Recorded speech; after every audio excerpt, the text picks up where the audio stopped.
Hello, hello, hello, everybody. This is Adamology here at Believe Radio Bay Area. And on today, I have a special treat for you.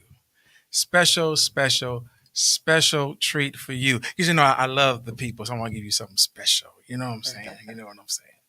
And so, all the way from the city of Vallejo, there is a church there, my home church, the church that loves me. Everybody got quiet. The church that loves me. And so, Old Path Church of God in The Christ. path, the The path. path, the Mm-hmm. path, the path.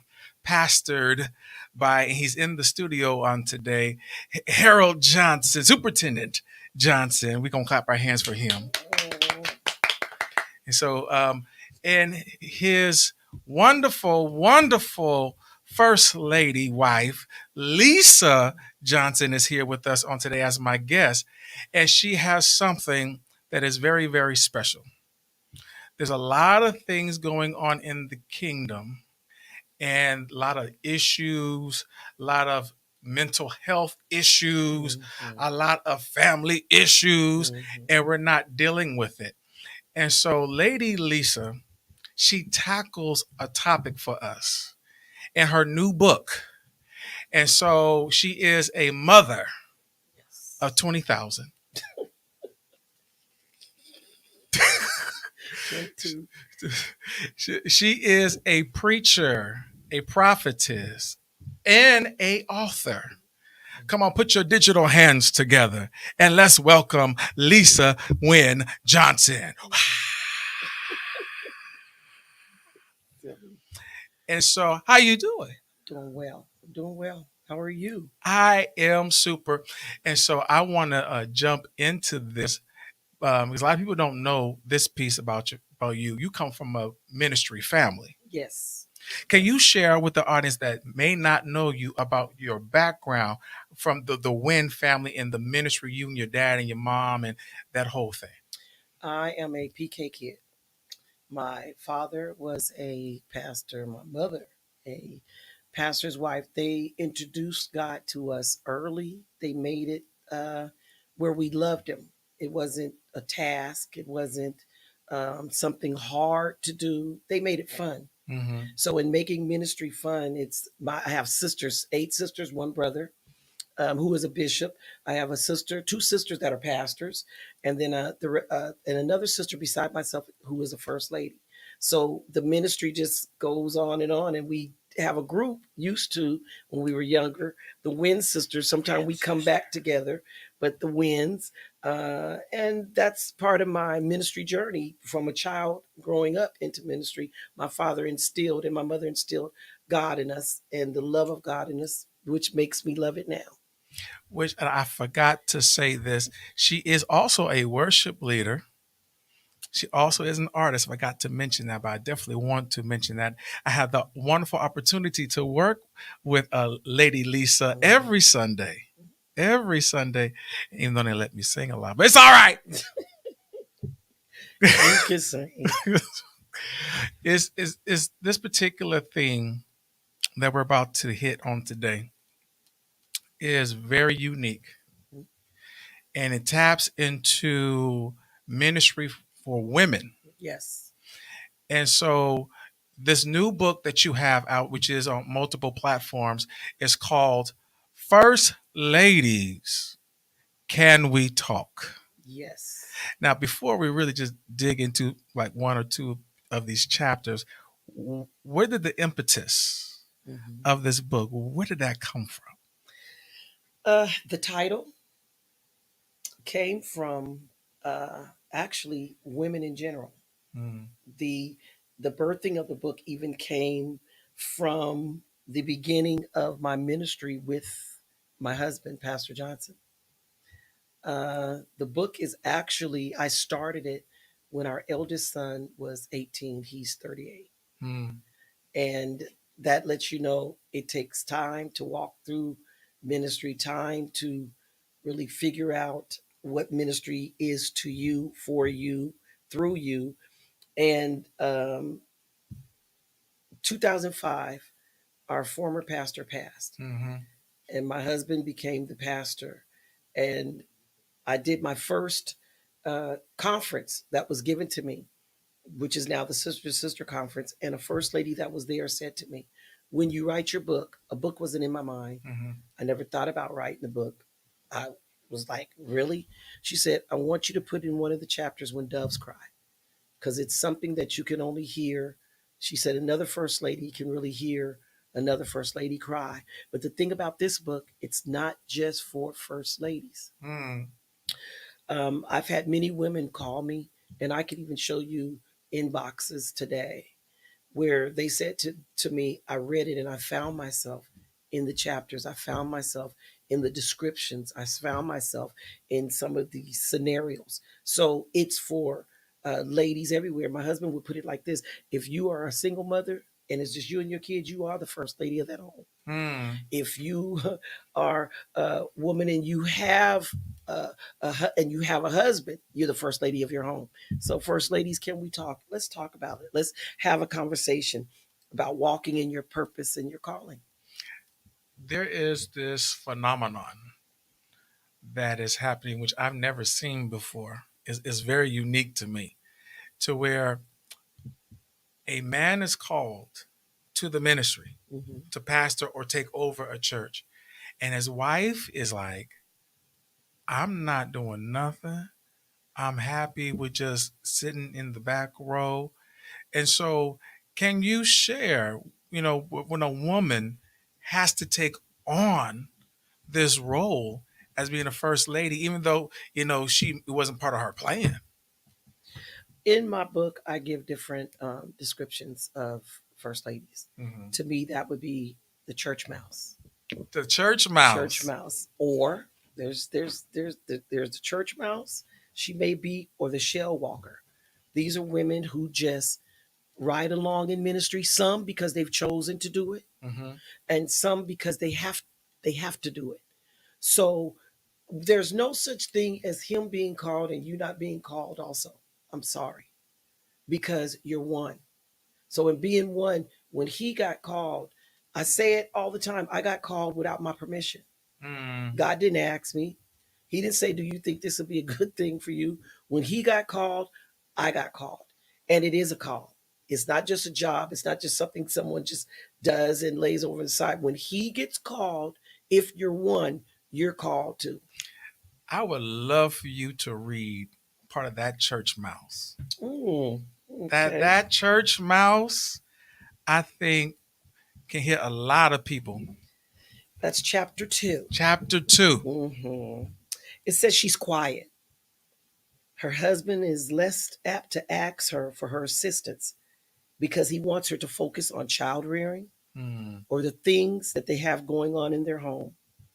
Therefore, her primary ministry is to the men of God and their family. In some cases, the church mouse has learned to survive by keeping herself busy with friends and Mm. family. However, her true calling and ministry must remain on hold while she prays for things to change in her life. You would never know if this elect lady is happy unless she told you. I knew an elect lady who was on the usher board at her church Mm. and seemed to be satisfied in that position. Another elect lady was fine with just sitting in the pews on the far side of the church with the children, and no one noticed them at all. If you have visited their churches, she blended in with everyone else. Whether their dynamics is right or wrong, I cannot say. However, if this works for them without breaking their spirits, then so be it. Let me encourage you. You are an important, valuable woman. Never let anyone say differently.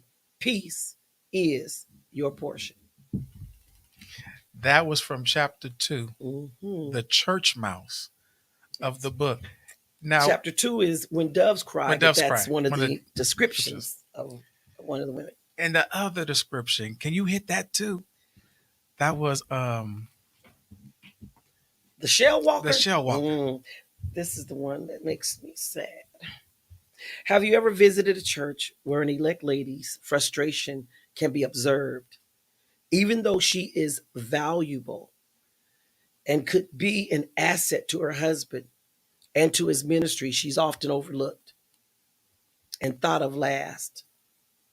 We have an event in our denomination called the Pastor's Wife's Appreciation.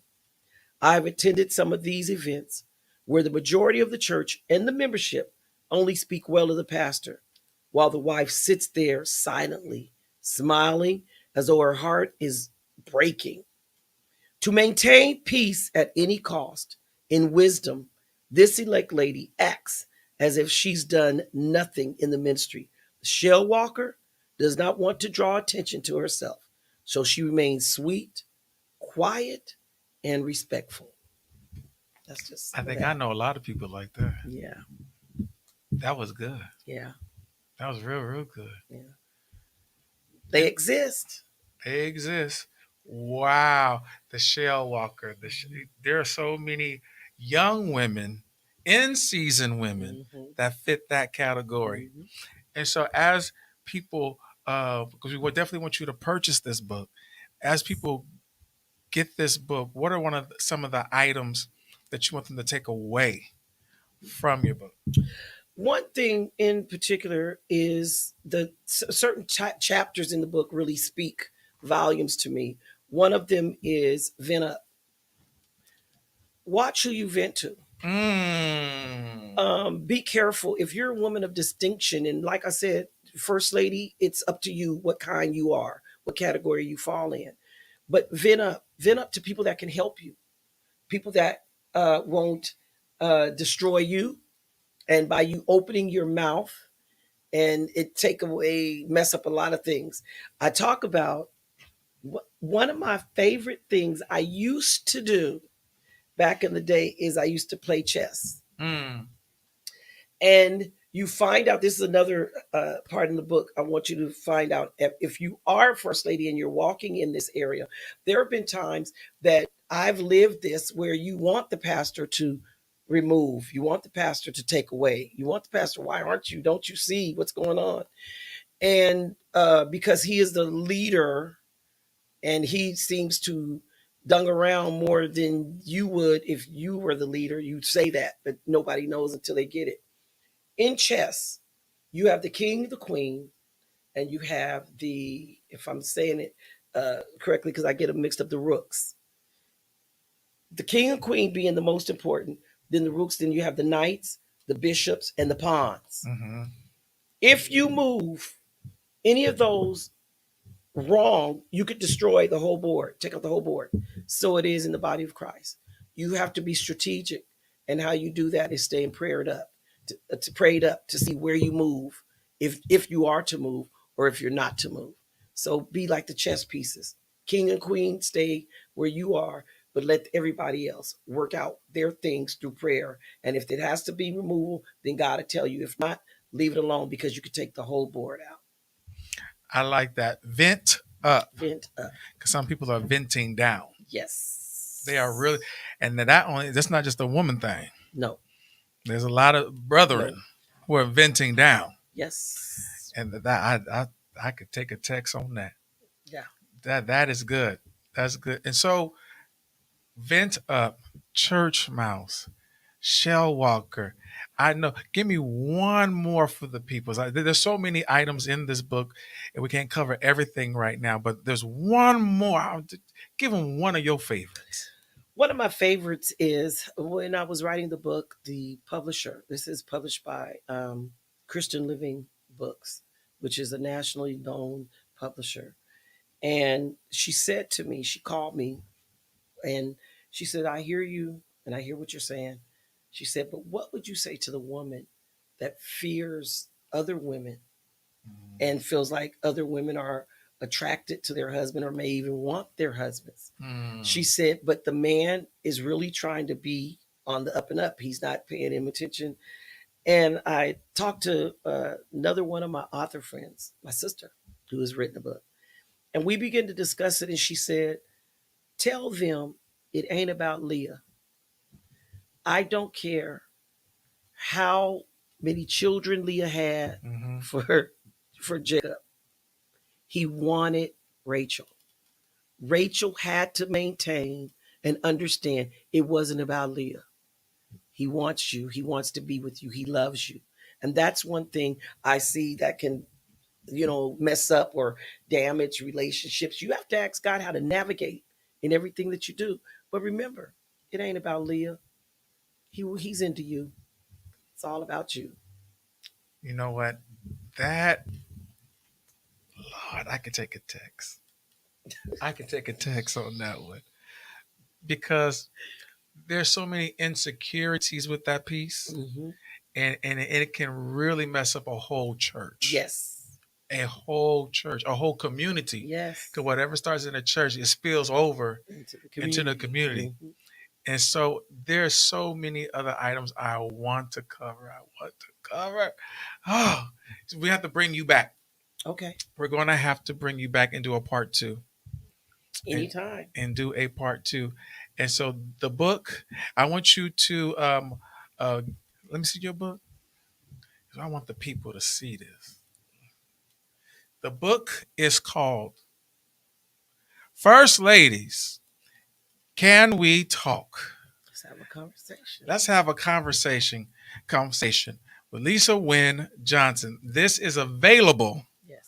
on Amazon, Amazon, Barnes and Noble, Barnes and Nobles. or you can go to Wynn, uh, Lisa Wynn dash Johnson and .com, and you can get it there. Order it there. Lisa Wynn dash Johnson Dot .com. com. And so, where can people, as you were talking, you probably hit a lot of women. Mm-hmm. So, how can they reach you? What is there an email address, a social media where they can actually inbox you, give you a call? I need some wisdom. How can I want you to sign my book, or they may want to book you. Oh, wonderful. You would go to Lisa Wynn Johnson Ministry at gmail.com.